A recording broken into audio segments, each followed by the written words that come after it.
আচ্ছা, আসসালামু আলাইকুম। আবার একটু আমাকে জানাও যে সাউন্ড ক্লিয়ার আছে কিনা। এবার হয়তো মাইকটা একটা অফ ছিল। দেখো,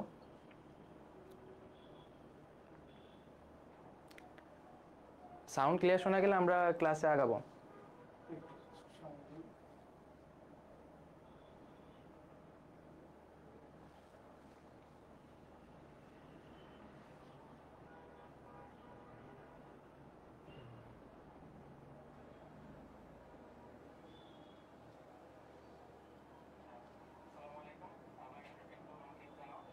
হ্যাঁ, একটু জোরে কথা বলবেন। আচ্ছা, তাহলে আমরা শুরু করি। আজকের ক্লাসটা হচ্ছে বিগত বছরের প্রশ্ন অ্যানালাইসিস বিষয়ে। তো আমাদের মেডিকেল কোর্সের অ্যানাউন্সমেন্ট অনুযায়ী তোমাদের জন্য একটা বুস্টার উইকের ঘোষণা ছিল। তো বুস্টার উইকের আজকে হচ্ছে সর্বশেষ ক্লাস। আজকেরটা হচ্ছে জিকের বিগত বছরের প্রশ্ন অ্যানালাইসিস বিষয়। আসলে দেখো, মেডিকেলে যেসব প্রশ্ন আসে জিকেতে, সেগুলোর কিন্তু অধিকাংশই দেখা যায় যে বিগত বছরের একই প্যাটার্ন ধরে আসে, তাই না? কিন্তু এই বছর কিন্তু একটা টুইস্ট হয়েছে, যে এই বছরে কিন্তু তোমাদের হঠাৎ করে আন্তর্জাতিক অ্যাড করছে, তাই না? তো আশা করি সামনের বারও এরকমই থাকবে, যে এই বছরে যেরকম কোশ্চেন প্যাটার্ন ফলো করা হয়েছে আগামী বছরও এরকমই থাকবে। তো প্রথমে আমার পরিচয় দিই, আমি হচ্ছে মোহাম্মদ তৌহিদুজ্জামান খান। পড়াশোনা করছি ঢাকা মেডিকেল কলেজে, চতুর্থ বর্ষে। আমার ব্যাচ হচ্ছে K79। তোমরা যারা আগামীতে ঢাকা মেডিকেল কলেজে আসবা, মানে হচ্ছে তোমাদের যারা বড় ভাইরা এবার পরীক্ষা দিল, যারা হচ্ছে এইচএসসি 24 ব্যাচ, তারা কিন্তু ডিএমসিতে যারা আসছে তাদের ব্যাচটা হচ্ছে K82। তোমরা আসলে তোমাদের ব্যাচটা হবে K83। ওকে, সো আমরা হচ্ছে কথা না বাড়িয়ে শুরু করি। প্রথমে তোমাদের দেখা, আমি একদম শুরু থেকে শুরু করি, ঠিক আছে? জিকের জন্য ধরো তুমি কিচ্ছু জানো না, তোমাকে এখন কি করতে হবে? প্রথমে তোমার মেডিকেল ভর্তি পরীক্ষার মান বন্টনটা সম্পর্কে জানতে হবে। এখন তোমরা এখানে যে কয়জন লাইভে আসো, আমি আশা করি সবাই জানো যে মেডিকেল ভর্তি পরীক্ষার মান বন্টনটা কেমন। তো মান বন্টনে সবচেয়ে বেশি মার্কস থাকে কিন্তু আমাদের জীববিজ্ঞানে, তাই না? জীববিজ্ঞানে থাকে 100-র মধ্যে 30 মার্কস। এরপরে থাকে রসায়নে থাকে 25, তারপরে পদার্থতে 20, ইংরেজিতে 15 এবং সাধারণ জ্ঞানে 10। সাধারণ জ্ঞানে কিন্তু সবচেয়ে কম নাম্বার, কিন্তু সবচেয়ে গুরুত্বপূর্ণ নাম্বারটা কিন্তু সাধারণ জ্ঞানেরই। কারণ এই সাধারণ জ্ঞান দিয়েই কিন্তু তোমার মেডিকেল কলেজের সিরিয়ালটা আগাবে। বুঝতে পারছো? সো আমরা যারা ঢাকা মেডিকেল বা ঢাকার মধ্যে বা আশেপাশে টপ যে মেডিকেলগুলো আছে, সব মেডিকেলই ভালো, আমি বলতে চাই না কোনো মেডিকেল খারাপ, বাট প্রথম দিকের সারির যে মেডিকেলগুলো আছে, তোমরা সবাই তো চাও যে ওই মেডিকেল কলেজগুলোতে চান্স পাইতে, তাই না? তো ওই মেডিকেল কলেজগুলোতে চান্স পাইতে গেলে কিন্তু তোমাকে সাধারণ জ্ঞানে একটা ভালো মার্কস ক্যারি করতে হবে। এখন কত ক্যারি করতে হবে ভাইয়া? ভাইয়া ক্যারি করতে হবে 10-এর মধ্যে 10ই পারলে তুমি ক্যারি করতে পারো, অথবা তোমাকে মিনিমাম একটা স্কোর 6-এর উপরে তুলতেই হবে, ঠিক আছে? 6-এর উপরে যদি তুমি সাধারণ জ্ঞানে তুলতে পারো, তাহলে তুমি আশা রাখতে পারো তুমি তোমার মেডিকেল কলেজের সিরিয়ালটা অনেক দূর আগায় নিয়ে যেতে পারবা, ঠিক আছে? তো আমরা প্রথমে এই অ্যানালাইসিস ক্লাসটাতে আমরা এই বছরের প্রশ্ন কি কি আসছে এই প্রশ্নের সর্টটা দেখব। তারপরে হচ্ছে একটা চার্টে আমরা দেখব যে কোন কোন টপিক থেকে কি কি প্রশ্ন আসছে। সো এই পর্যন্ত সবাই ক্লিয়ার কিনা?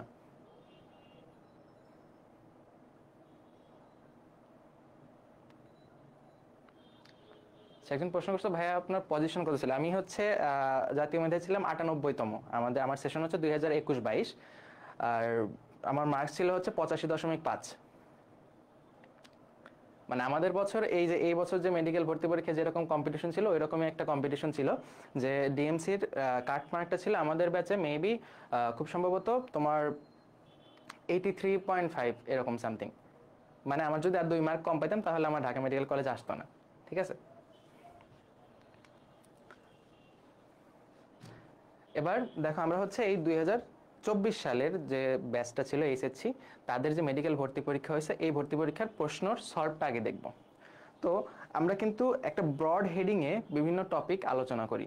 যেমন ধরো তোমার প্রাচীন বাংলার ইতিহাস যে টপিকটা আছে, এখানে কিন্তু একদম প্রাচীন থেকে শুরু করে আমি আলোচনা করি হচ্ছে তোমার 1947 পর্যন্ত। এটাকে প্রাচীন বাংলার ইতিহাসের মধ্যে মানে ঢুকাই দিই। তো এরকম কিন্তু অনেকে আবার ভাগ করেও ক্লাস নেয়, যে হচ্ছে তোমার যে ব্রিটিশ শাসনামল একটা, তারপর মুঘল শাসনামল একটা। তো ওরকম না পরে আমরা একদম সিরিয়াল আগাবো, ঠিক আছে? একদম শুরু থেকে আস্তে আস্তে এরকম কিন্তু আমরা কোর্সে একটা প্ল্যান করছি, কোর্স প্ল্যানটাও কিন্তু তোমাদের শেষে জানিয়ে দিব। তো প্রথমে দেখো, আমাদের এই বছরের প্রশ্নের মধ্যে প্রাচীন বাংলার ইতিহাস থেকে একটা মাত্র প্রশ্ন আসছিল। প্রশ্নটা এমন যে ইখতিয়ার উদ্দিন মোহাম্মদ বিন বখতিয়ার খলজি কোন শাসককে পরাজিত করে বাংলার রাজধানী নবদ্বীপ দখল করেন? এখন তোমরা যারা লাইভে আছো, তোমরা একটু উত্তর করার চেষ্টা করো তো, প্রশ্নের উত্তরটা কি হবে? আমি কিন্তু তোমাদের জন্য অপশন দেইনি।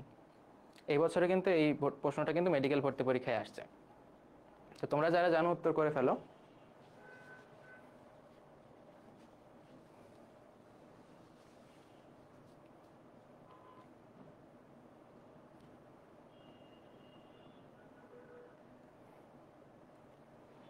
হ্যাঁ, অনেকে পারছো। উত্তরটা হচ্ছে লক্ষণ সেন। এখন প্রাচীন বাংলার ইতিহাসের মধ্যে আমি একটু রিক্যাপ করতে যাই তোমাদেরকে, যে দেখো আমরা জানি বাংলা যে অঞ্চলটা ছিল এটা কিন্তু তোমার ভারত পাকিস্তান সবকিছু মিলে কিন্তু এই পুরো প্রাচীন বাংলাটা ছিল, তাই না? তখন কিন্তু বাংলা কিন্তু বিভাগ হয়েছে কবে? বাংলা ভাগ বা দেশ ভাগ, যেটা বঙ্গভঙ্গ নামে একটা টপিক আমরা পড়ি, তারপর আবার বঙ্গভঙ্গ রদও পড়ি, তাই না? মানে কি বঙ্গভঙ্গটা আটকে দেওয়া হয়েছিল। তারপরে আবার কি দেশ ভাগ হয় 1947 সালে। তখন কিন্তু তোমার পাকিস্তান এবং হচ্ছে ভারত ভাগ হয়ে গেছিল, আমরা কিন্তু পাকিস্তানের মধ্যে ছিলাম।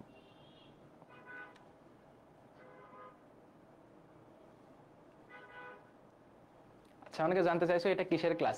ক্লাসটা হলো, এটা হচ্ছে তোমার আমাদের মেডিকেল যে বুস্টার উইক ছিল, বুস্টার উইকের শেষ ক্লাস জিকের প্রশ্ন অ্যানালাইসিস। তুমি যদি মেডিকেল ভর্তি পরীক্ষা দাও ইন ফিউচার, তুমি যে কোনো টপিকেই প্রিপারেশন নাও না কেন, তুমি ইঞ্জিনিয়ারিং প্রিপারেশন নাও, তুমি ভার্সিটি প্রিপারেশন নাও, তুমি মেডিকেল প্রিপারেশন নাও না কেন, তুমি তো মেডিকেলে ভর্তি পরীক্ষা দিবা। তো মেডিকেলে ভর্তি পরীক্ষা দিতে গেলে তোমাকে জিকের জন্য কি কি পড়তে হবে বা কিভাবে আগাতে হবে, কোন কোন টপিক থেকে প্রশ্ন আসে, এটা জানার জন্য এই ক্লাসটা।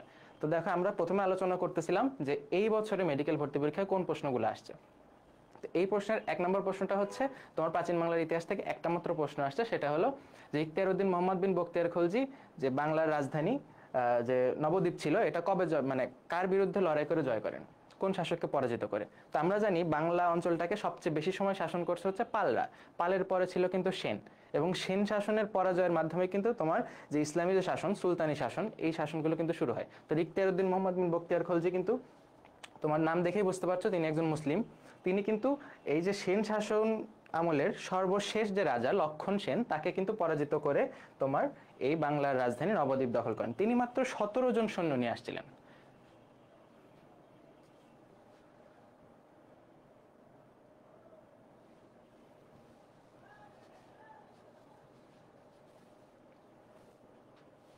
মাত্র 17 জন সৈন্য নিয়ে তিনি কিন্তু এই যে লক্ষণ সেন, গৌরেশ্বর মানে হচ্ছে বাংলার আগে যে নাম ছিল, আমরা কিন্তু প্রাচীন বাংলার বিভিন্ন জনপদ পড়ি, তাই না?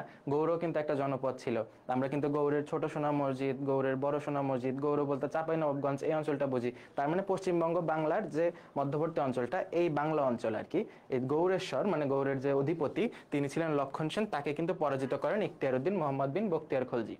তো দেখছো, তোমরা একটা টপিক পড়ার সময় এর আশেপাশের জিনিসপত্রগুলো কিন্তু, শব্দগুলো নিয়ে কিন্তু ভাববা। জিকেটা এমনই, জিকে তোমার হচ্ছে ভালোভাবে প্রিপারেশন নিয়ে কিন্তু পারা যায়। আবার জিকেটা একটা লাইফ লং প্রসেস।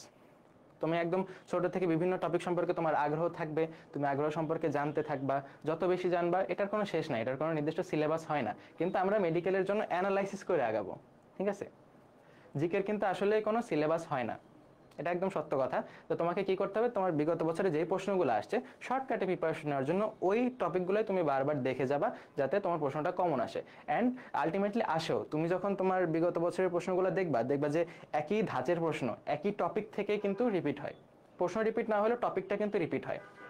সো এরকম দেখো, তোমার আমরা কিন্তু প্রথম প্রশ্নের উত্তরটা পেয়ে গেছি। এরপরে আমরা যাব হচ্ছে দ্বিতীয় প্রশ্নে। দেখো, মুক্তিযুদ্ধ, মুক্তিযুদ্ধ থেকে এই বছর প্রশ্ন আসছে 3টা। প্রতি বছরে কিন্তু মুক্তিযুদ্ধ থেকে প্রশ্ন থাকে। তো এই বছর যখন হঠাৎ করে তোমার 24-এর যে একটা আন্দোলন হয়ে গেল, তখন কিন্তু অনেকে প্রশ্ন করতেছিল, ভাইয়া যে মুক্তিযুদ্ধ টপিকটা কি এবার থাকবে কিনা, কম গুরুত্ব দিব কিনা। আমি কিন্তু বারবার বলে দিছিলাম তোমাদের যে না, মুক্তিযুদ্ধ টপিকটা ততটুকুই ইম্পর্টেন্ট আছে, কারণ আমাদের 24-এ আন্দোলন হয়েছে, যেমন 71-এও কিন্তু আমরা একটা স্বাধীনতা পাইছি, তাই না? তো ওটাও সমানভাবে গুরুত্বপূর্ণ। তো দেখো, এই মুক্তিযুদ্ধ থেকে 3টা প্রশ্নের একটা প্রশ্ন ছিল এমন যে স্বাধীন বাংলাদেশকে স্বীকৃতি প্রদান করা প্রথম মুসলিম প্রধান রাষ্ট্র কোনটা? তোমরা যারা জানো একটু উত্তরটা করে ফেলো।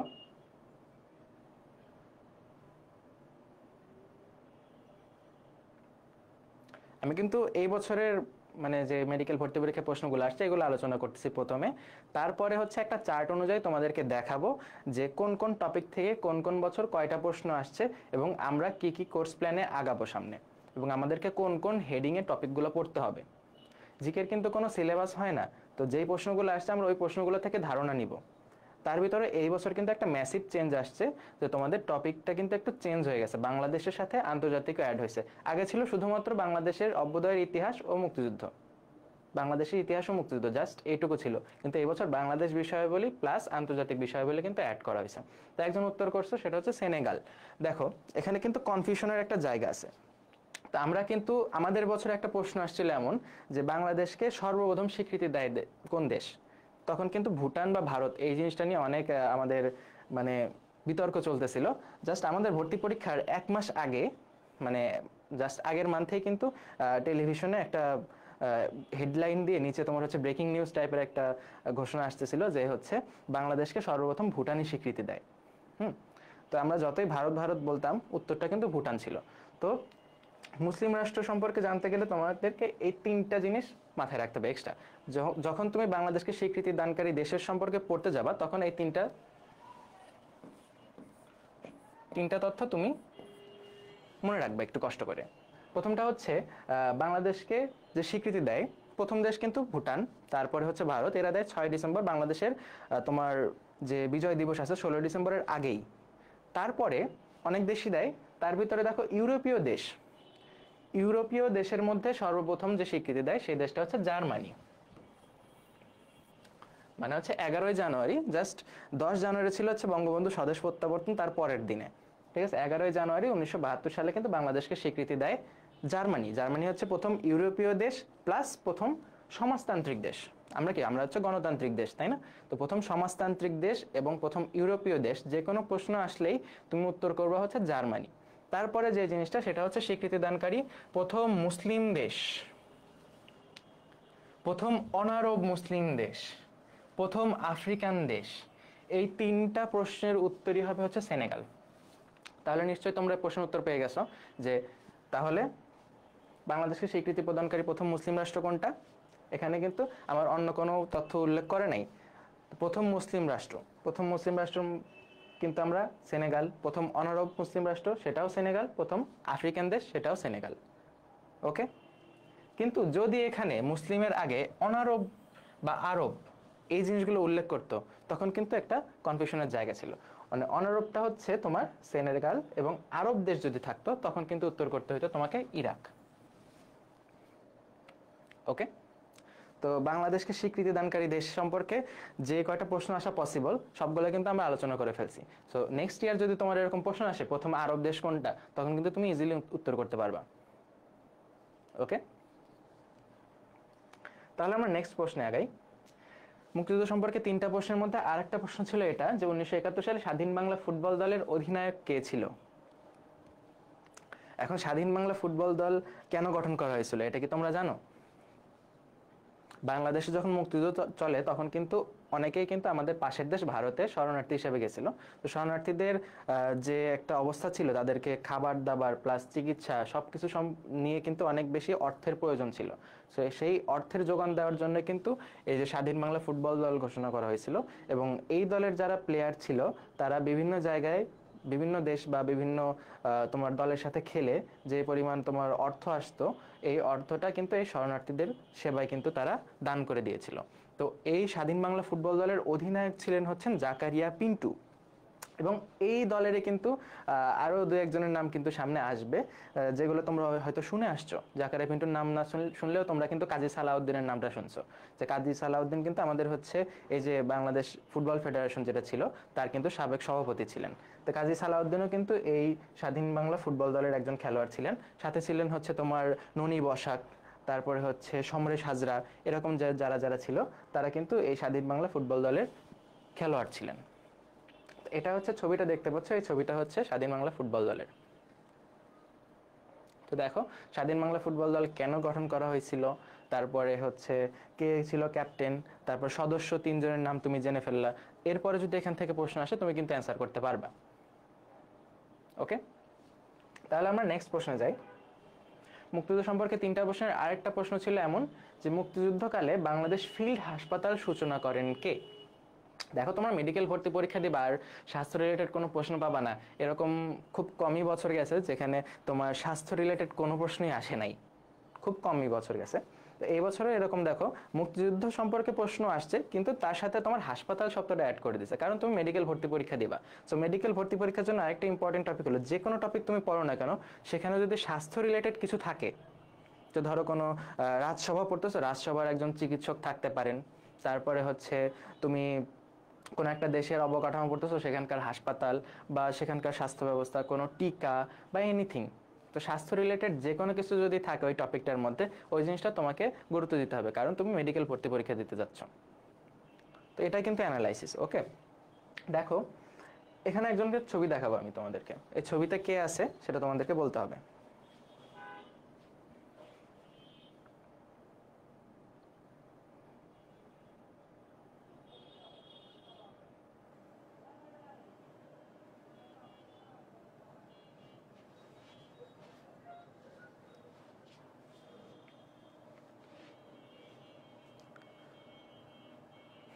এই ছবিতে যিনি আছেন তার নাম হচ্ছেন ডাক্তার জাফরুল্লাহ। তিনিও কিন্তু ঢাকা মেডিকেল কলেজেরই একজন সাবেক স্টুডেন্ট। তিনি হচ্ছে মুক্তিযুদ্ধ চলাকালীন সময়ে যে ভারতের পাশে, মানে আমাদের বাংলাদেশের সীমানার পাশে ভারতের যে রাজ্যগুলো আছে তার ভিতরে একটা রাজ্য হচ্ছে তোমার ত্রিপুরা। এই ত্রিপুরার মেলাঘর নামে একটা জায়গা ছিল, ওই জায়গাতে 480 শয্যা বিশিষ্ট, কয়টা, 480, 480 শয্যা মানে 480 বেড বিশিষ্ট একটা হাসপাতালের সূচনা করেন। তার সাথে আরো অনেকে ছিল, তার ভিতরে তোমার জাফরুল্লাহর নামটা হচ্ছে মুখ্য। এবং এই হাসপাতালের পরিচালক বা এবং প্রতিষ্ঠাতা তিনি ছিলেন হচ্ছেন ডক্টর জাফরুল্লাহ। তিনি কিন্তু ঢাকা মেডিকেল কলেজের একজন স্টুডেন্ট। তিনি 1964 সালে ঢাকা মেডিকেল কলেজ থেকে পাশ করে গেছেন। জাফরুল্লাহ সম্পর্কে আরেকটা তথ্য দিই, যেহেতু এবার প্রশ্ন আসে, সামনেও আসতে পারে। সেটা হচ্ছে আমরা যে জানি গণস্বাস্থ্য কেন্দ্র বা গণস্বাস্থ্য নিয়ে যে কয়টা তুমি শব্দ পড়ছো, গণস্বাস্থ্য কেন্দ্র, হাসপাতাল, গণস্বাস্থ্য কেন্দ্র, এই জিনিসগুলা, এই গণস্বাস্থ্য নামটা যার সাথে জড়িত তিনি হচ্ছেন ডাক্তার জাফরুল্লাহ। তিনি সাভারে গণস্বাস্থ্য কেন্দ্র নামে একটা সেন্টার গড়ে তোলেন, যেখানে হচ্ছে তোমার খুবই কম মূল্যে বাংলাদেশে যে তোমার ওষুধ বলো, চিকিৎসা বলো, এগুলা কিন্তু যে দাম কমছে। আমরা যে 1 টাকায় তোমার হচ্ছে প্যারাসিটামল পাচ্ছি বা আদার্স যেসব জিনিসপত্র পাচ্ছি কম মূল্যে, এই জিনিসটা রাখার পিছনে এই মানুষটার কিন্তু অনেক বড় অবদান আছে। তো বাংলাদেশের স্বাস্থ্যখাত সম্পর্কে তুমি পড়াশোনা করবে আর ডাক্তার জাফরুল্লাহর নাম আসবে না, এমন কখনোই হবে না। ঠিক আছে, ইনি কিন্তু আমাদের ছেড়ে চলে গেছেন। তো তারপরে তো আর তার মাগফিরাত কামনা করি। তো বাংলাদেশ ফিল্ড হাসপাতাল সম্পর্কে যখন পড়তেছি তখন আরেকটা তথ্য দিই, সেটা হচ্ছে বাংলাদেশ ফিল্ড হাসপাতালের যে হচ্ছে নার্সিং এর যে প্রধান যিনি ছিলেন, তিনিও কিন্তু ঢাকা মেডিকেল কলেজের একজন স্টুডেন্ট এবং তিনি কিন্তু একজন বীর প্রতীকপ্রাপ্ত নারী। তার নামটা কি তোমার বলতে হবে। বাংলাদেশ ফিল্ড হাসপাতালেও তিনি কর্মরত ছিলেন।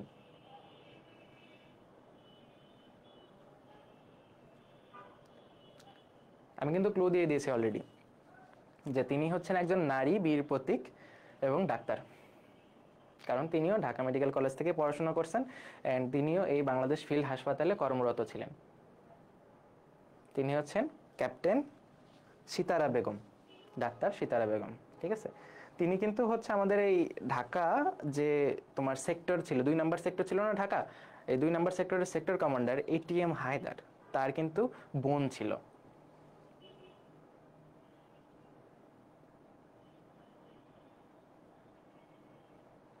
তো ATM হায়দারের বোন ছিল হচ্ছে ডাক্তার সিতারা বেগম এবং তিনি কিন্তু নারী বীর প্রতীকদের একজন। তিনিও এই বাংলাদেশ ফিল্ড হাসপাতালে কর্মরত ছিল। দেখো তাহলে তাহলে আমরা এই একটা বাংলাদেশ ফিল্ড হাসপাতাল এই জিনিসটা থেকে কতগুলো তথ্য জানলাম। তো নেক্সট ইয়ার যদি প্রশ্ন আসে, এর বাইরে কই থেকে আসবে? যদি এই টপিকটা তোমার ওই প্রশ্নে টাচ করে তাহলে এখান থেকে প্রশ্ন আসবেই। ওকে, তাহলে আমরা নেক্সট প্রশ্নে যাব। দেখো স্থাপত্য এবং ঐতিহাসিক স্থান, এই টপিকটা থেকে এবছর 2টা প্রশ্ন আসছে। এই জিনিসটা হচ্ছে কেমন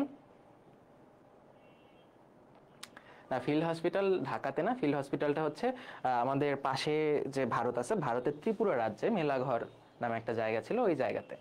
তো 480 শয্যা বিশিষ্ট একটা হাসপাতাল ছিল। তো দেখো বাংলাদেশের আশেপাশে ভারতের যে সীমানা আছে, তুমি এখান থেকে কিন্তু এই জিনিসটাও জেনে রাখতে পারো, বাংলাদেশের সীমানা ঘিরে ভারতের কয়টি রাজ্য আছে, রাজ্যগুলোর নাম কি। এটা কিন্তু একটা নেমোনিক্স দিয়ে পড়া যায়। সেটা দেখো আমি তোমাদেরকে দেখাই দিই। সেটা হচ্ছে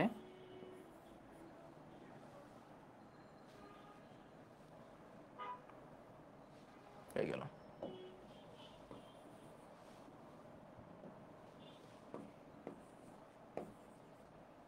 আ মি 3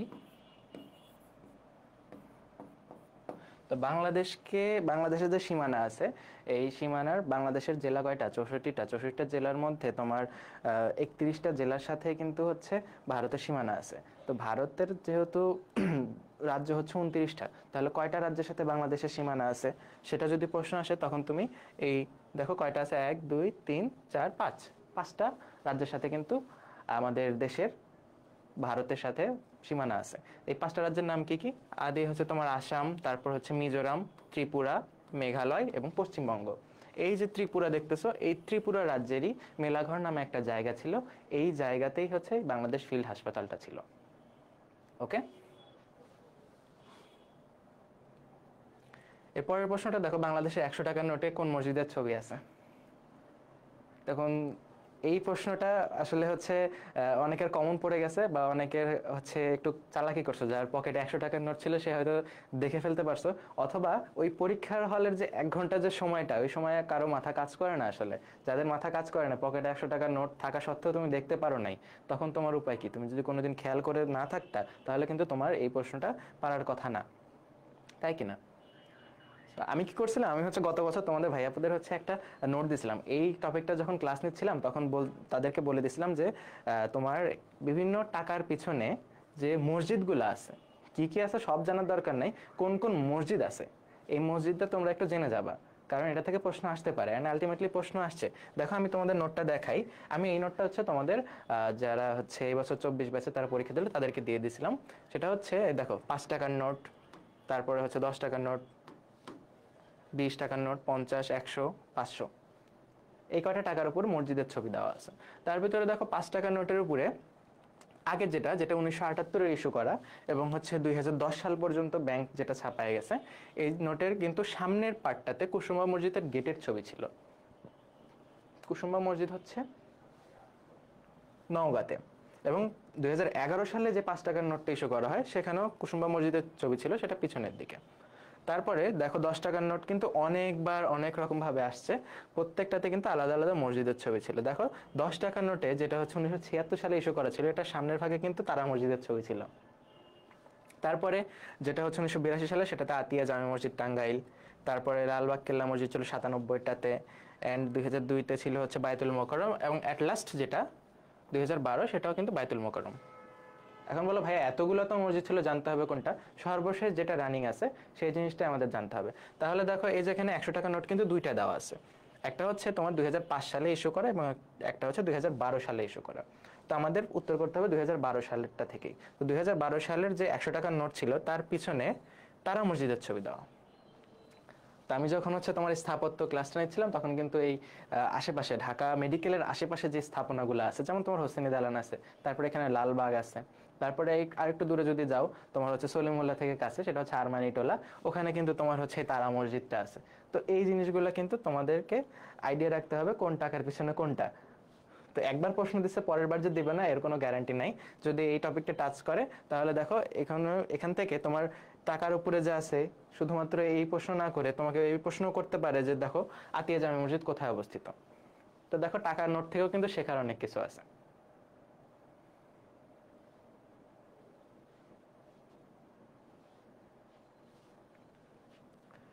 দেখো 1 টাকা নোটের উপরে কিন্তু তোমার হচ্ছে একাধিক মসজিদের ছবি থাকতে পারে, কিন্তু থাকলেও অপশনে দেখবা তোমার হচ্ছে ওই তোমার দুইটা অপশন একসাথে থাকবে না।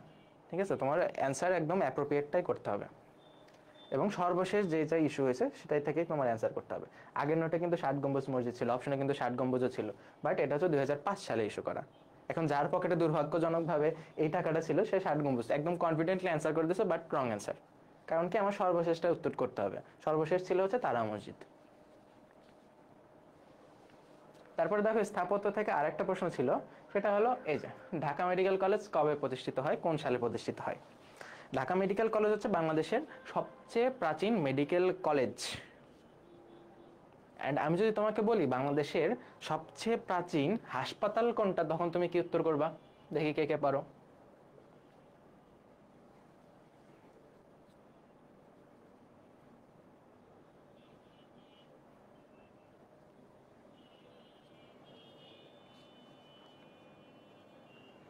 বাংলাদেশের সবচেয়ে প্রাচীন হাসপাতাল কোনটা? আমি তোমাকে বললাম বাংলাদেশের সবচেয়ে প্রাচীন মেডিকেল কলেজ হচ্ছে ঢাকা মেডিকেল কলেজ। ওকে, তুমি মেনে নিলা, আমিও মেনে নিলাম। এখন প্রশ্ন হচ্ছে বাংলাদেশের সবচেয়ে প্রাচীন হাসপাতাল কোনটা? এবছর এটা প্রশ্ন আসছে, পরের বছর ওটাও আসতে পারে।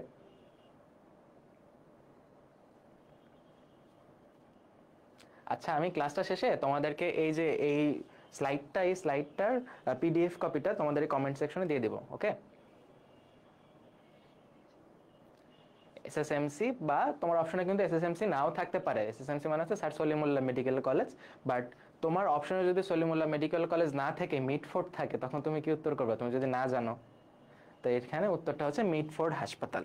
তো স্যার সলিমুল্লাহ মেডিকেল কলেজ ও মিটফোর্ড হাসপাতাল, এটা কিন্তু তোমার এসএসএমসির ফুল নাম। ঠিক আছে, তো এখন দেখো ঢাকা মেডিকেল কলেজ কবে প্রতিষ্ঠিত হয়। ঢাকা মেডিকেল কলেজের এই যে লোগোতেই আছে 1946 সালে ঢাকা মেডিকেল কলেজ প্রতিষ্ঠিত হয়েছিল।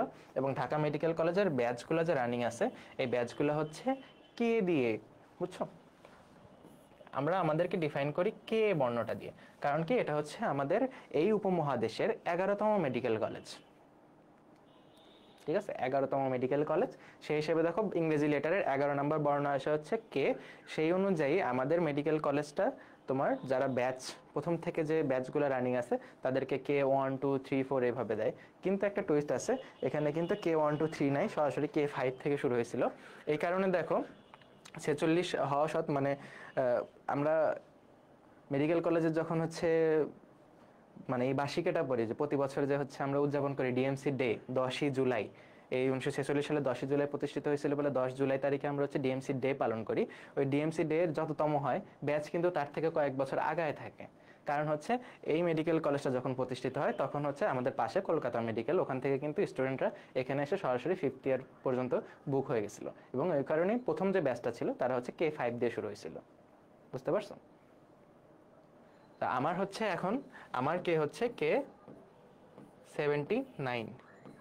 ঠিক আছে, এবং তোফায়েল ভাইয়ের কে হচ্ছে K70। ওকে, এবং এই বছর যারা হচ্ছে চান্স পাইলো তারা হচ্ছে K82। তোমরা যারা 25 ব্যাচ আছো, তোমরা আগামীতে যারা চান্স পাবা ইনশাল্লাহ আমার মেডিকেল কলেজে জুনিয়র হয়ে আসবা, তারা হচ্ছে K83। ওকে, মানে আমার থেকে 4 বছরের জুনিয়র।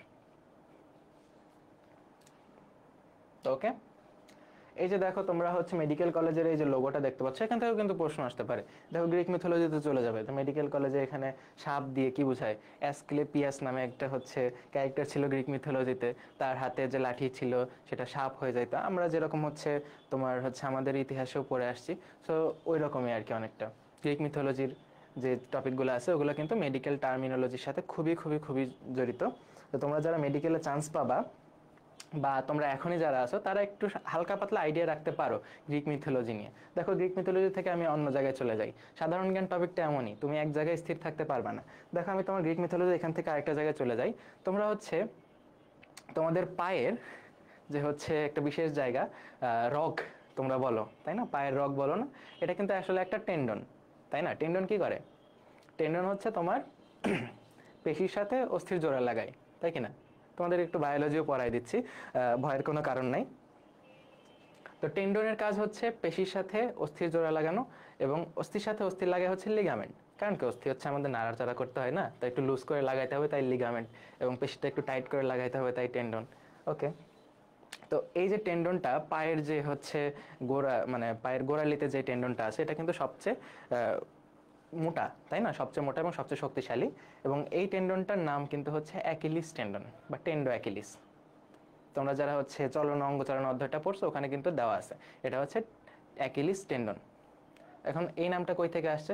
এটা কিন্তু তোমার গ্রিক মিথোলজি থেকে আসছে, যে অ্যাকিলিসের মা তার হচ্ছে জন্মের পরে তার পাটা ধরে যে হচ্ছে অমৃত সাগরে ডুব দিয়ে তুলছিল, তার শুধু গোড়ালিটা ভিজছিল না আর কি, গোড়ালিটা শুকনা ছিল। এবং যেই কারণে পরবর্তীতে যত যুদ্ধ হয়েছে মানে তোমার ওই অ্যাকিলিসকে কেউ হারাইতে পারে নাই, তাকে একমাত্র কাবু করা গেছে ওই তার যেই জায়গাটা পানিতে মানে মানে ভিজছিল না আর কি, যে জিনিসটা শুকনা ছিল ওই জায়গাতে তাকে আঘাত করার মাধ্যমে কিন্তু তাকে নিহত করা হয়। দেখো গ্রিক মিথোলজির জিনিসপত্র কিন্তু তোমার মেডিকেল টার্মিনোলজির সাথে খুবই ভাবে জড়িত, এবং এই জিনিসগুলো থেকেও কিন্তু প্রশ্ন আসতে পারে, কারণ সাধারণ জ্ঞানের কোনো সিলেবাস নাই। ওকে,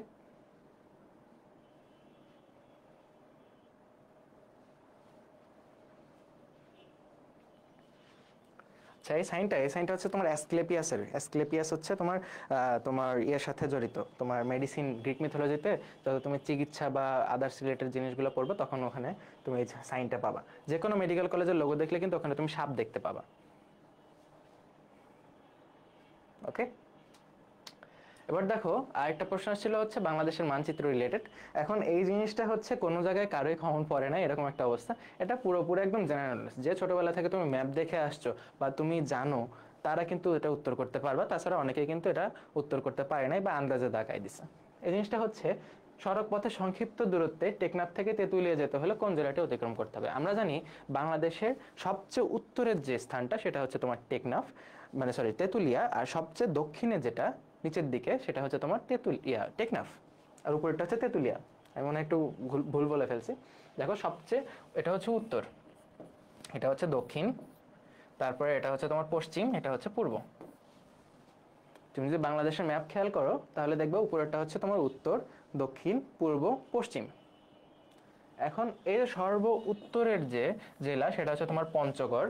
এই পঞ্চগড়ের একদম মাথায় যে জায়গাটা এটা হচ্ছে তোমার তেঁতুলিয়া। তারপরে এই যে দক্ষিণ, সর্বদক্ষিণের যে জায়গাটা সেটা হচ্ছে তোমার কক্সবাজার জেলা, তারই একটা থানা হচ্ছে তোমার টেকনাফ। তো এই টেকনাফ থেকে তেঁতুলিয়া তুমি যাবা সড়ক পথে সংক্ষিপ্ত দূরত্বে। এখন অপশনে অনেকগুলো জেলায় থাকতে পারে, বাট তোমার জানতে হবে তুমি যদি এই উত্তরবঙ্গে প্রবেশ করতে চাও, উত্তরবঙ্গে প্রবেশ করতে চাইলে তোমাকে এই নদীটা ক্রস করতে হবে। সামনে দেখো একটা ভাগ দেখতে পাচ্ছ না, এই ভাগটা হচ্ছে একটা নদী। এই নদীটা হচ্ছে তোমার যমুনা নদী। যমুনা সেতু বা বঙ্গবন্ধু সেতু যেই নামই তোমরা চিনে থাকো, এই যমুনা সেতু ক্রস না করলে তুমি উত্তরবঙ্গে ঢুকতেই পারবা না সড়ক পথে যেতে হলে। নদী পথে গেলে তো আলাদা কথা, তুমি নদী পথে এদিক দিয়ে চলে যাবা, বাট সড়ক পথে যেতে হলে তোমাকে এই যে এই নদীটা ক্রস করতে হবে। এই নদীটা ক্রস করতে হলে তোমাকে যমুনা সেতু উপর দিয়ে যাইতে হবে। যমুনা সেতু কোথায়? যমুনা সেতু হচ্ছে টাঙ্গাইল আর সিরাজগঞ্জের উপর দিয়ে যায়। যমুনা সেতুর এক প্রান্তে হচ্ছে টাঙ্গাইল আর এক প্রান্তে হচ্ছে সিরাজগঞ্জ। তো সিরাজগঞ্জ জেলাকে তোমার ওই অপশনে ছিল, ঠিক আছে, অপশনে সিরাজগঞ্জ জেলাটাও ছিল। তাহলে এখানে আমরা জানতে পারতেছি যারা হচ্ছে ম্যাপ সম্পর্কে একটু আইডিয়া রাখে তারাই কিন্তু এটা উত্তর করতে পারবে। সেটা হচ্ছে সড়ক পথের সংক্ষিপ্ত দূরত্বে আমরা যদি টেকনাফ থেকে তেঁতুলিয়া যাইতে চাই তাহলে আমাকে সিরাজগঞ্জ জেলার উপর দিয়ে যাইতেই হবে মাস্ট। কারণ উত্তরবঙ্গে ঢুকতে হলে আমাকে যমুনা সেতু ক্রস করতে হবে, অ্যান্ড যমুনা সেতু ক্রস করলেই আমি টাঙ্গাইল থেকে জাস্ট সিরাজগঞ্জে পা রাখবো। ওকে, তো দেখো আমরা যখন ম্যাপ পড়তেছি তাহলে ম্যাপ থেকে আর কি কি প্রশ্ন আসতে পারে? সর্ব উত্তরের জেলা, দক্ষিণের জেলা, উত্তরের স্থান, দক্ষিণের স্থান, তারপর হচ্ছে কৌণিক অবস্থান, এই যে রাজধানী ঢাকা, তারপর বাংলাদেশের বাণিজ্যিক রাজধানী কোথায়, চট্টগ্রাম, এই জিনিসগুলা। তারপর হচ্ছে দেখো এই যে এখানে তোমার দ্বীপ জেলা, তারপরে আদার্স এনিথিং। তার বাংলাদেশ এখানে আছে মায়ানমার, তাকে পৃথক করছে কোন নদী, তারপর এখানে ভারত বাংলাদেশকে পৃথক করছে কোন নদী, হারিয়াভাঙ্গা নদী। এখানে একটা হচ্ছে তোমার দ্বীপ ছিল, ঠিক আছে, নিঝুম দ্বীপ, এটা কিন্তু হচ্ছে একদম তলিয়ে গেছে, বাংলাদেশ ভারতের মধ্যে বিরোধ চলতেছিল। এরকম অনেক অনেক তথ্য আছে, তুমি জেনে শেষ করতে পারবে না। যত জানবে তত ভালো লাগবে, সাধারণ জ্ঞান এমন জিনিস। ওকে, তাহলে আমরা নেক্সট আগাই। দেখো জুলাই বিপ্লব, তো 24 সালে একটা আন্দোলন হয়ে গেছে এবং এখান থেকে প্রশ্ন আসবে না এরকম এখন পর্যন্ত আমরা একটা পরীক্ষাও পাই নাই যেখানে এই জুলাই আন্দোলন থেকে প্রশ্ন আসে নাই। 2024-এর যারা অ্যাডমিশন টেস্ট দিচ্ছে তাদের যে কোনো কম্পিটিটিভ এক্সাম হোক, সেখানে জুলাই বিপ্লব থেকে প্রশ্ন আসছেই। অ্যান্ড আমরা আশা রাখি আগামী বছরগুলোতে যতবার পরীক্ষা হবে এই টপিক থেকে প্রশ্ন আসবেই।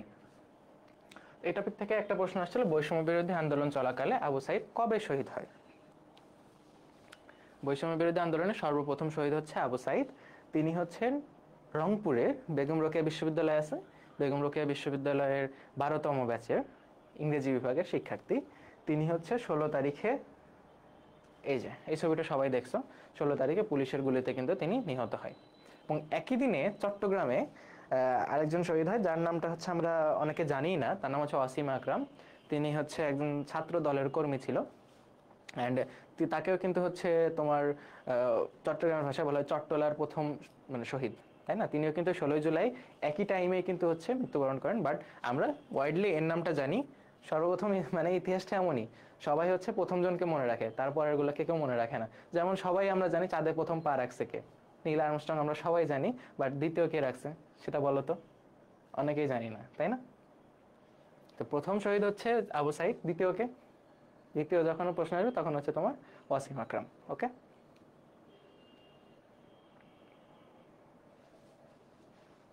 তাহলে আমরা নেক্সট আগাই।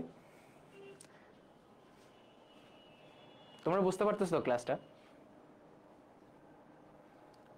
আচ্ছা, জুলাই বিপ্লব সম্পর্কে কি পড়বো, কোন বই আছে?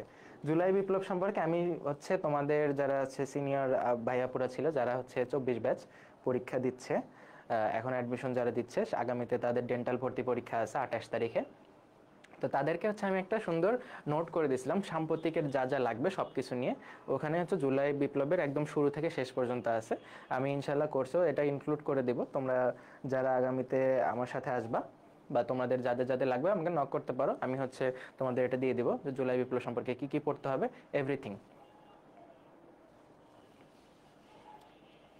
ওকে, এখান থেকে কিন্তু প্রশ্ন আসবে আগামীতে, যে কয়টা তোমার অ্যাডমিশন টেস্ট হোক না কেন, এটা কিন্তু আমাদের হচ্ছে একটা মাস্ট টপিক।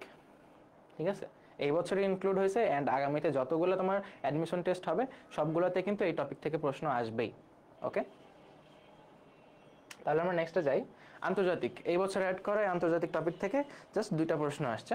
একটা হচ্ছে তোমার গাজায় সাম্প্রতিককালের সংঘর্ষ কবে শুরু হয়েছে। এখন আমরা এই ছবি, এই ধরনের ছবির সাথে কিন্তু সবাই পরিচিত, তাই কিনা? ফেসবুক খুললেই বা অন্য কোনো জায়গায় দেখলেই তোমার এরকম ছবি আসে, ধ্বংসযজ্ঞের একটা ছবি। এই জিনিসগুলো হচ্ছে ফিলিস্তিনের গাজা নামক একটা জায়গায়, যে জায়গাতে ইসরায়েলরা তোমার হচ্ছে বিভিন্ন টাইমে বিভিন্ন সময় হামলা চালাচ্ছে। এবং এই হামলার সূত্রপাতটা হয়েছিল 2023 সালে।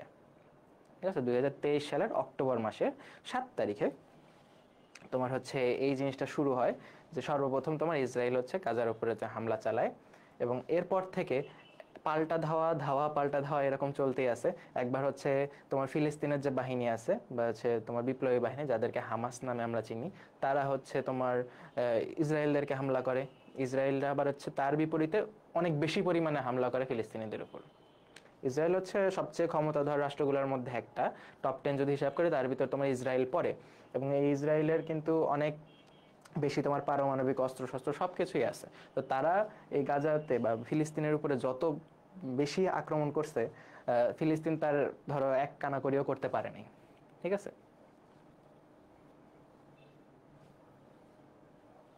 ও আচ্ছা, আরেকটা কথা, তোমাদের কিন্তু হচ্ছে এই মেডিকাপ নামে একটা এক্সাম হবে, তাই না? 28 তারিখে এবং হচ্ছে আগামী মাসের 7 তারিখে। তো মেডিকাপে কিন্তু টপিক দেওয়া আছে তোমার হচ্ছে জুলাই বিপ্লব, তাই না? জুলাই বিপ্লব সম্পর্কে কিন্তু আমার একটা ক্লাস আছে, তোমরা যদি চাও আমি হচ্ছে এই ক্লাসটা তোমাদেরকে এই গ্রুপেই লিঙ্ক প্রোভাইড করে দিব, সাথে কিন্তু তোমরা পিডিএফ নোটটাও পেয়ে যাবা। ওটা থেকে কিন্তু প্রশ্ন করা হবে, প্রশ্ন ফাঁস করে দিলাম।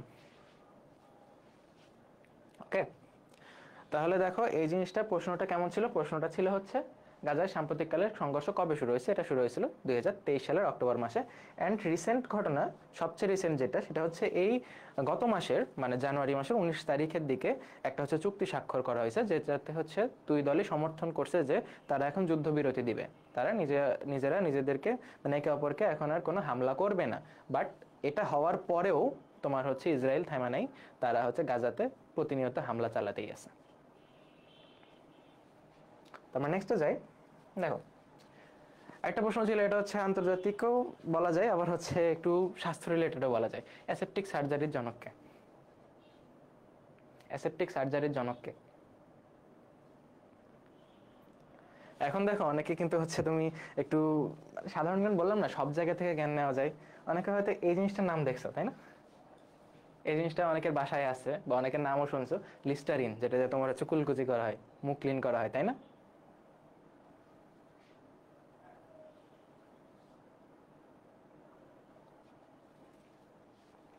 এই লিস্টারিন নামটা কিন্তু এনার নাম থেকে আসছে। ইনি হচ্ছেন জোসেফ লিস্টার, যিনি হচ্ছেন এই অ্যাসেপটিক সার্জারির জনক। এবং এটা হচ্ছে কিন্তু একটা অ্যান্টিসেপটিক মাউথওয়াশ, দেখো এখানে অ্যান্টিসেপটিক দেখতে পারতেছো। তো লিস্টারিন নামটা লিস্টার থেকে আসছে। তোমরা যারা জানো একটু মানে রিলেট করে কিন্তু অ্যান্সার করতে পারছো, অনেকে বা অনেকে হয়তো জানা ছিল তারা অ্যান্সার করতে পারছো। ঠিক আছে, সাধারণ জ্ঞান এমনই, সব জায়গা থেকে তোমার জ্ঞান নেওয়া যায়। তো ওকে, তাহলে এর মাধ্যমে কিন্তু আমরা হচ্ছে আমাদের তোমার প্রশ্ন শেষ করে আসছি। যে এই বছরের মেডিকেল ভর্তি পরীক্ষায় যে প্রশ্নগুলো আসছে এই জিনিসগুলো আমরা শেষ করছি। এবার আমরা দেখবো একটা ব্রড অ্যানালাইসিস। ওকে, দেখো এবার অ্যানালাইসিসটা আমরা একটু দেখি। এটা হচ্ছে মেডিকেলের অ্যানালাইসিস। তো তোমাদের চিন্তার কোনো কারণ নেই, স্ক্রিন দেখা না গেলেও আমি তোমাদেরকে স্লাইডটা দিয়ে দিব, এই ভিডিওরই কমেন্টে দিয়ে দিব, যে এখানে দেখো কোন কোন টপিক থেকে কোন কোন বছর কতগুলো প্রশ্ন আসছে। এখানে কিন্তু সবচেয়ে একটা জিনিস খেয়াল রাখবা যে সবচেয়ে বেশি প্রশ্ন আসছে এই টপিকটা থেকে। অনেকেই বলতেছিল যে ভাইয়া এই বছর তো জুলাই আন্দোলন হয়েছে, এবার কি মুক্তিযুদ্ধ থেকে প্রশ্ন আসবে কিনা। এবারও কিন্তু মুক্তিযুদ্ধ থেকে 3টা প্রশ্ন আসছে, আগের বারও 3টা আসছে, তার আগে 4টা, তার আগে 4টা, তার আগে 6টা, তারপরে তার আগে 5টা, একটা একটা, মানে এই টপিক থেকে কনস্ট্যান্টলি প্রশ্ন আসতেছেই। তোমার এই টপিকটা হচ্ছে সবচেয়ে ইম্পর্টেন্ট টপিক। এই টপিকটা যদি তুমি ভালো মতো পড়ে যাও, ভালো মতো শিখে যাও, তাহলে কিন্তু আশা করা যায় তুমি মিনিমাম 3টা প্রশ্ন পাবা। ওকে, তাহলে আমরা কিন্তু 3 মার্কস পেয়ে ফেললাম। ঠিক আছে, আমরা এখন হিসাব করবো, তোমরা আমার সাথে হিসাব করবা যে আমরা আসলে কত মার্ক এনশিওর করতে পারতেছি। তো দেখো আমরা কিন্তু 3 এনশিওর করে ফেললাম আমরা এই টপিকটার মাধ্যমে। ওকে, তার আগে দেখো প্রাচীন বাংলার ইতিহাস থেকে একটা না একটা প্রশ্ন আসতেছে লাস্ট কয়েক বছর ধরে। তার আগে হয়তো আসতো না, বাট লাস্ট কয়েক বছর ধরে দেখো দুইটা একটা এরকম প্রশ্ন আসতেছে। তো আশা করা যায় আগামীবারও আসবে। ধরলাম একটা আসলো, তাহলে দেখো তুমি 4টা প্রশ্ন পেয়ে গেলা। ওকে, তারপরে পাকিস্তান শাসন আমল বলতে হচ্ছে, আমি বোঝাচ্ছি তোমার 47 সাল থেকে 1970 পর্যন্ত। মানে 1970 সালে সাধারণ নির্বাচন হয় না, তার আগে তোমার হচ্ছে 66 6 দফা আছে, তারপরে হচ্ছে 1954 যুক্ত ফ্রন্ট আছে, আদার্স যত কিছু আছে। ওই টপিকটা থেকে এই বছর প্রশ্ন আসে নাই, বাট তার আগের 2 বছর আসছে। সো এটা একটু কম গুরুত্বপূর্ণ, বাট আমরা পড়বো। ওকে, তারপরে দেখো যে ভাষা আন্দোলন থেকে কিন্তু একটা না একটা করে প্রশ্ন আসতেছে। তো ভাষা আন্দোলন আর এই জিনিসটা থেকে আমরা ধরলাম একটা প্রশ্ন আসবে আগামী বছর। তাহলে দেখো আমরা 5টা প্রশ্ন পেয়ে গেছি। ওকে, 5টা প্রশ্ন আমরা পাইছি। এরপরে বাংলাদেশ বিষয়াবলী, দেখো এখান থেকে কিন্তু মিস নাই, প্রত্যেক বছর প্রশ্ন আসছে, প্রত্যেক বছর প্রশ্ন আসছে। এবার যেমন দেখো হচ্ছে বাংলাদেশের মানচিত্র, এটা কিন্তু বাংলাদেশ বিষয়াবলীর মধ্যে পড়ে। তারপর হচ্ছে সংবিধান, ক্ষুদ্র নৃগোষ্ঠী, যা যা আছে সবকিছু কিন্তু বাংলাদেশের বিষয়াবলীর মধ্যে পড়তেছে। তো বাংলাদেশ বিষয়াবলী থেকে কিন্তু একটা না একটা প্রশ্ন আসতেছে। তো দেখো বাংলাদেশ বিষয়াবলী আমরা কিন্তু পড়বো আমাদের কোর্সে। অ্যান্ড আমরা দেখো টপিক দেখো, জাস্ট এই কয়টা টপিক থেকে কিন্তু তুমি 6টা মার্কস এনশিওর করছো, তোমার কিন্তু চান্স হয়ে গেছে। সাধারণ জ্ঞান থেকে চান্স পাওয়ার জন্য যতটুকু মার্কস লাগবে অতটুকু তোমার হয়ে গেছে মাত্র এই কয়টা টপিক থেকে। এখন কি লাগবে, এখন তোমার হচ্ছে সিরিয়াল লাগাইতে হবে। সিরিয়াল লাগাইতে হলে কই থেকে পড়তে হবে, দেখো এই টপিকটা থেকে আগে প্রশ্ন আসতো, বাট এখন আসে না। বাট এই জিনিসটা বাংলাদেশ বিষয়াবলীর মধ্যেই ধরা যায়। তেমন হচ্ছে তোমার আসলেও প্রশ্ন আসে তোমার রবীন্দ্রনাথ ঠাকুর, তারপরে হচ্ছে কাজী নজরুল ইসলাম, তারা কবে মারা গেছে, বা তাদের যে বিখ্যাত বিখ্যাত বইগুলো আছে এইগুলো সম্পর্কে একটা দুটো প্রশ্ন আসতে দেখি। তো এই জিনিসটা গত কয়েক বছর ধরে আসেনি, খুব মানে তাও গুরুত্বপূর্ণ না এমন বলা চলে না, কারণ আগের বছরগুলোতে কিন্তু প্রশ্ন আসতো সাহিত্য থেকে, রিসেন্ট কয়েক বছর ধরে আসতেছে না। তারপরে দেখো স্থাপত্য ঐতিহাসিক স্থান থেকে কিন্তু প্রশ্ন আসা শুরু করছে।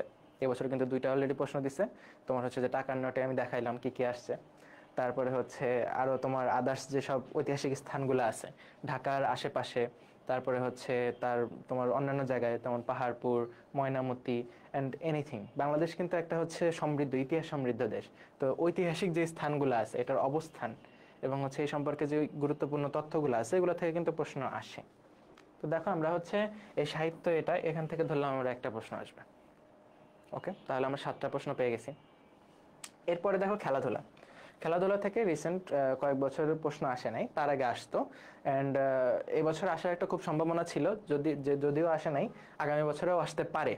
যেমন কিন্তু এই বছর হচ্ছে তোমার নারী ফুটবল দল কিন্তু এই যে রিসেন্ট মানে জাস্ট কয়েকদিন আগে 21 পদক পাইছে। ঠিক আছে, 21 পদক পাইছে কিন্তু বাংলাদেশের নারী ফুটবল দল। ঠিক আছে, এবং 21 পদক প্রাপ্ত আরেকজনের নাম হচ্ছেন ডাক্তার মেহেদী হাসান খান। তিনি হচ্ছে যে অভ্র কিবোর্ড আমরা যেটাতে লিখি, অভ্র কিবোর্ডের জনক।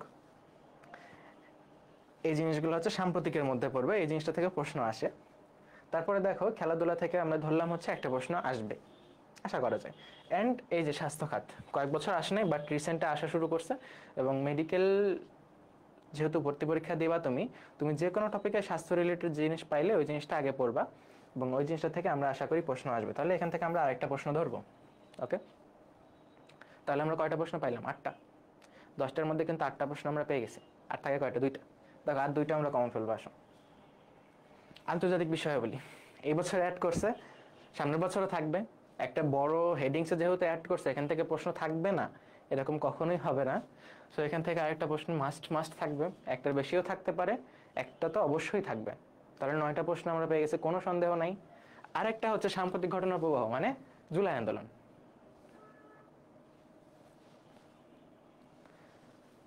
আচ্ছা, একজন প্রশ্ন করছো, ভাই আমি নবম শ্রেণীর শিক্ষার্থী, আমি কি ক্লাস করতে পারবো? অবশ্যই পারবা। তোমার যদি সামনে মেডিকেলের ইচ্ছা থাকে, সাধারণ জ্ঞান আসলে তোমার হচ্ছে লাইফ লং প্রসেস। তুমি ক্লাস 6 থাকো, 5-এ থাকো, 2-এ থাকো, যে কোনো ক্লাসে থাকো, কোনো প্রবলেম নাই। তুমি সাধারণ জ্ঞান সবসময় জানতে পারো, জানার কোনো শেষ নাই, ঠিক আছে? যত জানবো তত ভালো লাগবে, এন্ড তোমার ইন ফিউচারে কাজে লাগবে জিনিসগুলো।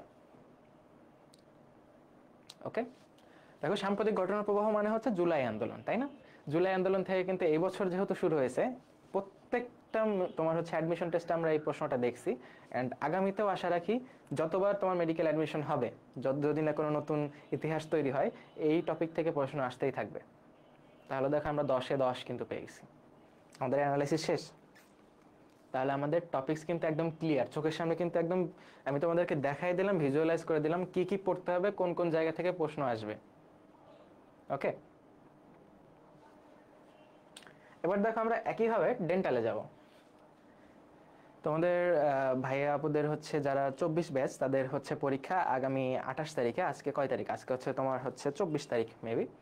আগামী মাত্র 3 দিন পরে কিন্তু ডেন্টাল ভর্তি পরীক্ষা। তো মেডিকেলের মতো ডেন্টালও কিন্তু একটা কম্পিটিটিভ এক্সাম। ডেন্টালে হচ্ছে আমিও চান্স পাইছিলাম, মানে দুর্ভাগ্যবশত পরীক্ষা দিয়েছিলাম আর কি। তো ফ্লেক্স নিচ্ছি না, এমনি বলতেছি আর কি। তো ডেন্টালে হচ্ছে তোমার সাধারণ জ্ঞান থেকে একই রকমই প্যাটার্ন ফলো করে। দেখো মুক্তিযুদ্ধ থেকে প্রশ্ন আসছেই, তারপরে বাংলাদেশ বিষয় বলে কিন্তু এটাতে বেশি আসে, এখান থেকেও আসছে। ইতিহাস, প্রাচীন বাংলার ইতিহাস থেকেও আসছে। এই যে ভাষা আন্দোলন, এখান থেকেও আসছে। সেম, তুমি যখন একটা বিষয়ে ভালোভাবে প্রিপারেশন নিবা, তোমার আদার্সগুলোতে কোনো সমস্যা হবে না, তোমাকে আলাদাভাবে প্রিপারেশন নিতে হবে না। তুমি যখন মেডিকেলের প্রিপারেশন নিবা, তুমি ভালোভাবে মেডিকেলটাই ফোকাস করো। হ্যাঁ, আল্লাহ না করুক চান্স না হলে তুমি অন্য কোনো না কোনো জায়গায় চান্স পাবা, ঠিক আছে? তোমার যে মেডিকেল একদম জীবনের একদম মূল লক্ষ্য, অ্যান্ড হচ্ছে এটাতে মিস করছো দেখে তুমি আর কোথাও পড়বাই না বা কোথাও হবে না, এরকম ধারণা রাখাই তোমার যাবে না, ঠিক আছে? তো তোমার একটা জায়গায় চান্স না হলে আগামীতে আরো অনেক অপরচুনিটি আছে, ঠিক আছে? তুমি প্রিপারেশনটা ভালোভাবে নাও। তুমি অনেক বিক্ষিপ্তভাবে ছুটবা না যে আমি হচ্ছে ইঞ্জিনিয়ারিং করতেছি, তার সাথে হচ্ছে মেডিকেলও করব, আমি ভার্সিটিও করব, একসাথে সবকিছু। তখন দেখবে তুমি কোনোটাই ভালোভাবে প্রিপারেশন নিতে পারতেছো না। তো তোমাদেরকে আমি একটা স্ট্র্যাটেজি শেয়ার করবো, আমার গল্পটাই বলবো শেষে। দেখো আমরা হচ্ছে সামনে একটু আগাই। দেখো আমাদের কোর্স প্ল্যানটা বলি। আমি যে টপিকগুলো তোমাকে বললাম ব্রড হেডিংসে, ওই টপিকগুলো থেকে আমরা এই বছর ক্লাস নিব। আমি গত বছরও ক্লাস নিয়েছিলাম, এই বছরও ইনশাল্লাহ আমরা এই টপিকগুলো হচ্ছে কভার করে যাব। দেখো 1 নম্বরে আমরা পড়বো প্রাচীন বাংলার ইতিহাস, তারপরে দেশভাগ ও ভাষা আন্দোলন, যা যা লাগে এভরিথিং, পাকিস্তান শাসন আমল মানে 1953 থেকে 70 পর্যন্ত। তারপর আমরা পড়বো মুক্তিযুদ্ধ, কয়েকটা পার্টে ভাগ করে অবশ্যই, কারণ মুক্তিযুদ্ধের মধ্যে তোমার বীরশ্রেষ্ঠ প্লাস আদার্স তোমার হচ্ছে ডে বাই ডে ঘটনাগুলোও আছে, তার সাথে তোমার মুক্তিযুদ্ধ রিলেটেড সাহিত্য, কবিতা, গল্প এগুলোও আছে। তারপরে স্থাপনা, ভাস্কর্য, অনেক কিছু আছে। মুক্তিযুদ্ধ কিন্তু একটা ভাস্ট টপিক। ওকে, তারপরে বাংলাদেশ বিষয়াবলী টপিকটা পড়বো। তারপর আমরা স্থাপত্য, ঐতিহাসিক স্থান, ইতিহাস তো পড়ে আসছি, ঐতিহাসিক স্থানগুলো পড়বো এখন কোথায় আছে। তারপরে খেলাধুলা, স্বাস্থ্য খাত পড়বো, আন্তর্জাতিক বিষয়াবলী পড়বো, অ্যান্ড সাম্প্রতিক ঘটনা প্রবাহ, জুলাই আন্দোলন এবং আদার্স যা যা ঘটে যাচ্ছে এই জিনিসগুলো আমরা পড়বো। তাহলে দেখো আমাদের কিন্তু 10 মার্কসের 10ই কিন্তু ইনশাল্লাহ এটা থেকে কভার হয়ে যাবে। ওকে, তো তোমরা বুঝতে পারছো? আচ্ছা, ক্লাস কি শেষ? একজন বলছো। আমি হচ্ছে বলতে পারো হচ্ছে ক্লাস শেষ, বাট আমি হচ্ছে এখন কিছু গল্প বলবো তোমাদেরকে। তো সেটার সাথে থাকো যদি শুনতে চাও। গল্পটা হচ্ছে আমারই গল্প বলি। তো তোমরা হচ্ছে অনেকে ভাবতেছো ভাইয়া হচ্ছে 24 ব্যাচের অনেককে তো দেখতেছি আমার চোখের সামনে, আমার খুবই পরিচিত বা ক্লোজ বড় ভাইয়া বা বড় আপু, সে অনেক পরিশ্রম করছে, অনেক পড়াশোনা করছে, বাট কোথাও চান্স পাই নাই। তার তুলনায় তো আমি অনেক খারাপ স্টুডেন্ট, ঠিক আছে? আমার কি কোথাও চান্স হবে কিনা? হ্যাঁ, এরকম কিন্তু অনেকেই অনেক কিছু ভাবতেছো যে হচ্ছে আমার থেকে ভালো ভালো স্টুডেন্ট আমরা দেখে আসছি, চোখের সামনে চান্স পাই নাই, আমি কি পাবো কিনা, এরকম অনেক কিছু। তো হচ্ছে যে কোনো সময় আমি তোমাদেরকে বলি যে যে কোনো সময় তোমরা কিন্তু মেডিকেল বা যে কোনো ধরনের তুমি যদি তুমি এইম ধরে নাও, তোমার যদি তোমার লক্ষ্য ধরে নাও যে হ্যাঁ আমি এই জিনিসটাই করব, তুমি যে কোনো সময় থেকে স্টার্ট করতে পারো। তুমি যদি আজকে থেকে চাও তুমি মেডিকেলে ক্র্যাক করতে পারবা, তুমি ডিএমসিও ক্র্যাক করতে পারবা যদি আজকে থেকেই চাও, ঠিক আছে? ধরো আমি কি করছিলাম, দেখো আমার কথাটা বলি, অনেকে যারা হচ্ছে আমার সাথে ডিএমসিতে পড়ে তাদের তোমার হচ্ছে 95% বা 99%ই ধরা যায় যেমন যে তারা কোনো না কোনো সময় জীবনের সব জায়গায় টপার ছিল, ঠিক আছে?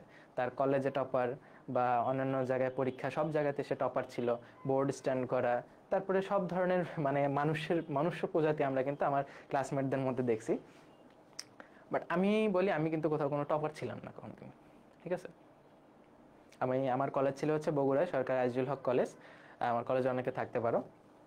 তা আমি কলেজে হচ্ছে তোমার ক্লাস টেস্ট পরীক্ষা হতো, ক্লাস টেস্ট পরীক্ষায় 1 2 3 সবগুলোতেই ফেল করা, ঠিক আছে? ক্লাস টেস্ট 1 হচ্ছে আমি 2 সাবজেক্টে ফেল করলাম, ক্লাস টেস্ট 2 তে আমি 3 সাবজেক্টে, ক্লাস টেস্ট 3 তে হচ্ছে 4 সাবজেক্টে ফেল করছি। হুম, পড়াশোনা গায়ে লাগাইতাম না, একদম শুরু থেকে ঘুরে বেড়াইতাম, একের পর এক টিউশনে যাইতাম, বাসায় এসে পড়া ফেলে রাখতাম, এরকম জমতে জমতে জমতে জমতে যখন 6 মাস 7 মাস চলে গেল তখন আমি বই খুলে দেখে আমি কিছুই পারি না, আমার হাফ ইয়ারলি এক্সাম হবে, আমি হচ্ছে ম্যাথের কিচ্ছুই পারি না, আমি ফিজিক্সের কিচ্ছু পারি না, কেমিস্ট্রির কিচ্ছু পারি না। হ্যাঁ, তো এমন অবস্থায় আমি কি করলাম, আমি হচ্ছে বাসায় যেয়ে বললাম যে হচ্ছে সায়েন্স আমাকে দিয়ে হচ্ছে না, আমি সায়েন্স পড়বো না, সায়েন্স বাদ দিয়ে আমি হচ্ছে আর্টসে চলে যাব, কারণ কমার্সও আমি পড়তে পারবো না, কারণ আমি 9 10-এ কমার্স পড়ে আসি নাই। হ্যাঁ, 9 10-এ আমি কমার্স পড়ে আসি না, এখন আমি কমার্স নিয়ে পারবো না, আমি সরাসরি আর্টস নিব।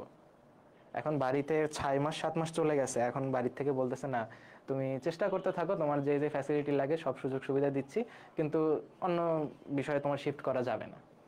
তো তখন হচ্ছে আমি একটু পড়া শুরু করলাম হালকা পাতলা ভাবে, 1 মাস 2 মাস গেল, তারপরে শুরু হলো করোনা, ঠিক আছে? করোনার সময় আমি হচ্ছে আমার গ্রামের বাড়িতে চলে আসলাম বগুড়া শহর থেকে, তারপরে হচ্ছে 7 থেকে 8 মাস আমি একদম পড়াশোনা অফ, বাসায় একদম বসে আছি, কোনো পড়াশোনা নাই, আগে যাটুকু একটু সামান্য নলেজ ছিল সবগুলো আবার ভুলে গেছি, ঠিক আছে? সবগুলো মানে সবগুলো ভুলে গেছি। আমি সামান্য একটা ম্যাট্রিক্সের প্রবলেম নিয়ে বসলে আমার হচ্ছে 3 ঘন্টা লাগা যেত একটা হচ্ছে প্রবলেম সলভ করতে, এরকম একটা অবস্থা।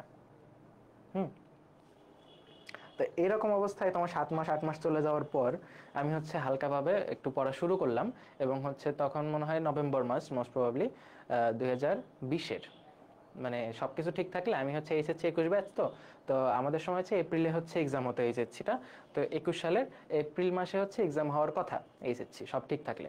এখন 2020 সালের নভেম্বর মাস, মানে আমার হাতে আর হচ্ছে 5 মাসের মতো সময় আছে, তখন আমি কিচ্ছু পারি না, একদম জিরো নলেজ, শুরু থেকে শুরু করা এরকম অবস্থা। তখন আমি বাড়িতে আমার বাবা মাকে ডেকে বললাম যে হচ্ছে আমরা তো ছোটবেলা থেকে অনেকেই চাই যে আমি ডিএমসি, ডিইউ, বুয়েট সব জায়গায় ক্র্যাক করব, সব জায়গায় টপ করব, সব জায়গায় চান্স পাবো, তাই না? কিন্তু যখন তুমি এরকম একটা ফেজে চলে আসবা, যখন তুমি অ্যাডমিশন টাইমে চলে আসবে, তখন তোমার মনের ভিতর একটা ভয় ঢুকে যাবে যে আল্লাহ যে কোনো একটা জায়গায়, আল্লাহ একটা জায়গায় চান্স হইলেই হলো, ঠিক আছে? এরকম একটা ভয় আসবে। হ্যাঁ, যে যে কোনো একটা জায়গায় চান্স হইলেই হলো। শুরু থেকে কিন্তু আমরা যখন কলেজে ভর্তি হই তখন থেকে একটা টার্গেট থাকে আমি সব জায়গায় চান্স পাবো। হ্যাঁ, আস্তে আস্তে সময় যায়, আস্তে আস্তে আমরা বুঝতে পারি যে আসলে এইচএসসি লাইফটা কেমন। হ্যাঁ, তারপরে তখন কিন্তু আমি হচ্ছে বাড়িতে সবাইকে ডেকে একটা সিদ্ধান্ত নিলাম যে আমি এই বছর, মানে আমার তার মাত্র 5 মাস আছে, এখন আমার হচ্ছে নলেজ জিরো, আমি ম্যাথের কিচ্ছু পারি না, ফিজিক্সের কিচ্ছু পারি না, কেমিস্ট্রির কিচ্ছু পারি না, জাস্ট বায়োলজিটা একটু হালকা পাতলা দেখছি, পারি মোটামুটি, খুব ভালো না। তখন আবার হচ্ছে আমাদের কলেজে অনলাইনে একটা পরীক্ষা নিয়েছিল, এখন অনলাইনে ওই পরীক্ষাটাতে আমি হচ্ছে মনে হয় তোমার প্রত্যেকটা সাবজেক্টের মার্কস ছিল 100 মার্কের মধ্যে তোমার হচ্ছে 40 42 45 50 এরকম, 60-এর উপরে কোনোটাতেই ছিল না, ঠিক আছে? এরকম একটা অবস্থা, 60% কোনোটাতেই ছিল না, এরকম একটা অবস্থা। মানে তাও হচ্ছে গ্রুপ করে মেসেঞ্জারে সবাই মিলে গ্রুপ করে বলে বলে উত্তর শুনে শুনে পরীক্ষা দাও, অনলাইনে এক্সাম, ঠিক আছে? তো এরকম ভয়াবহ অবস্থা দেখে বাড়িতে জানাই দিছি যে আমি হচ্ছে এই বছর এইচএসসি দিব না, বুঝতে পারছো? আমি এই বছর এইচএসসি দিব না।